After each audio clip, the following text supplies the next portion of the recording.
우리는 살면서 수많은 선택의 기로에 놓입니다. 그 중에서도 신앙생활에서 가장 많이 듣고 또 가장 많이 오해하는 말씀 중 하나가 바로 예수님께서 말씀하신 좁은 문 비유일 것입니다. 많은 분들이 좁은 문을 생각하면 의뢰, 고난, 희생, 금욕주의와 같은 단어를 떠올리곤 합니다. 마치 남들보다 더 힘들게 살아야 구원받는다는 강박처럼 말이에요. 하지만 좁은 문은 단순히 고난을 자처하는 문이 아닙니다. 만약 고난 자체가 목적이라면 세상의 모든 고행자나 금욕주의자들은 이미 천국에 들어가 있어야 할 것입니다. 예수님께서 말씀하신 좁은 문은 우리가 생각하는 인간적인 노력이나 자기 열심을 내려놓고 오직 하나님의 방식으로만 들어갈 수 있는 유일한 통로를 의미합니다. 이 문은 우리가 짊어지고 있는 무거운 짐, 즉 자기 의를 버려야만 통과할 수 있는 문이기 때문에 좁은 것입니다. 복음서가 말하는 좁은 문의 두 가지 얼굴. 좁은 문 비유에는 마태복음과 누가복음에 모두 등장하지만 두 복음서가 강조하는 지점은 미묘하게 다릅니다. 마태복음 7장 13절에서 14절은 산상수훈의 결론부에서 이 말씀을 전하며 행함과 선택을 강조하는 윤리적 관점을 제시합니다. 즉 예수님의 가르침을 듣고 난 후 이제 너희가 어떤 삶의 길을 선택할 것인지에 대한 강력한 촉구인 셈입니다. 반면 누가복음 13장 23절에서 24절은 예수님께서 예루살렘으로 향하여 여정 중에 이 말씀을 하셨습니다. 이는 구원의 기회가 영원히 열려 있는 것이 아니라 곧 마감될 수 있음을 경고하는 종말론적 긴박성을 담고 있습니다. 문이 닫히기 전에 서둘러 들어가야 한다는 긴장감. 이것이 누가복음이 우리에게 던지는 메시지입니다. 좁은 문은 고난이 아니라 결단의 과정. 그렇다면 좁은 문은 물리적으로 얼마나 좁은 것일까요? 자료에 따르면 마태복음에서 협착하다는 단어는 단순히 좁다는 의미를 넘어 환난이나 압박을 뜻하는 어원을 가집니다. 이는 좁은 문이 세상의 가치관과 충돌하고 사회적, 영적 압박 속에서도 그리스도의 통치를 따르려는 고난의 과정을 상징함을 보여줍니다.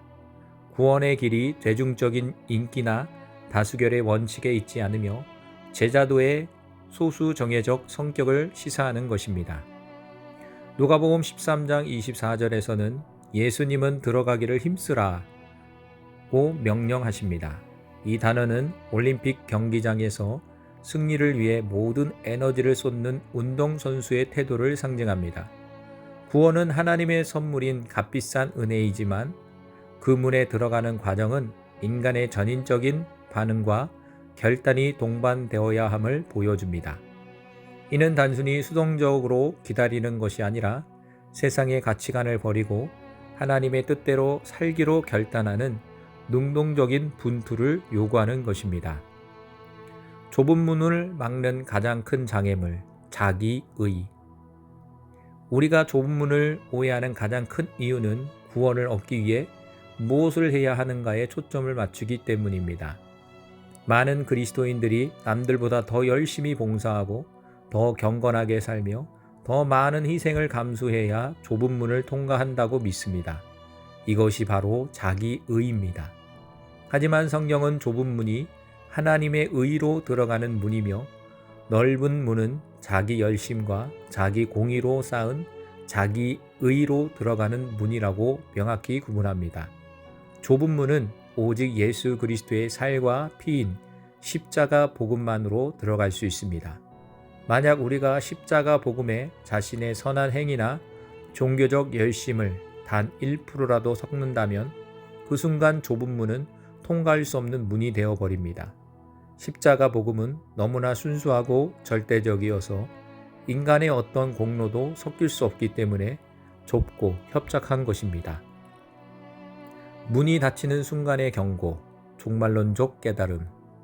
누가복음은 집주인이 일어나 문을 한 번 닫은 후에 상황을 묘사하며 구원의 기회가 유한함을 강력하게 경고합니다. 이 문이 닫히는 시점은 그리스도의 재림, 파루시아가일 수도 있고 우리 각자의 죽음의 순간일 수도 있습니다.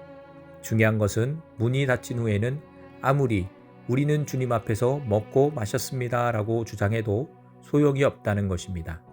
이들은 형식적인 종교생활, 즉 주님과의 친분이나 종교적 위선을 내세웠던 자들입니다. 주님은 그들을 향해 행악하는 모든 자들아 나를 떠나가라고 말씀하십니다. 결국 좁은 문을 통과하는 유일한 입장권은 주님과의 친분이 아니라 말씀에 대한 순종입니다.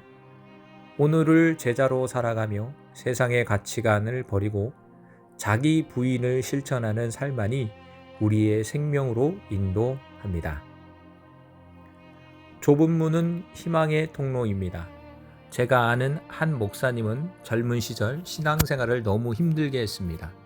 새벽 예배, 철야기도, 금식, 봉사 등 모든 것을 완벽하게 해내야만 하나님께 인정받는다고 생각했기 때문입니다.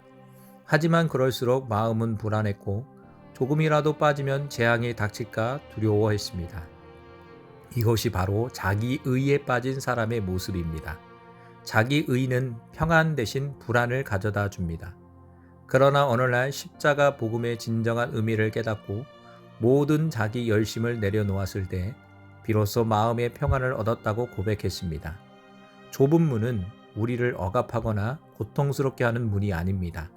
오히려 세상의 헛된 가치와 자기 공로라는 무거운 짐을 내려놓게 하여 세상이 줄 수 없는 영원한 생명으로 인도하는 유일한 희망의 통로입니다. 오늘 당신의 삶을 짓누르는 자기의라는 짐을 내려놓고 오직 십자가 복음이라는 좁은 문을 통해 참된 생명의 길로 들어가시기를 바랍니다. 이 길 끝에는 우리를 반겨주실 주님이 계십니다.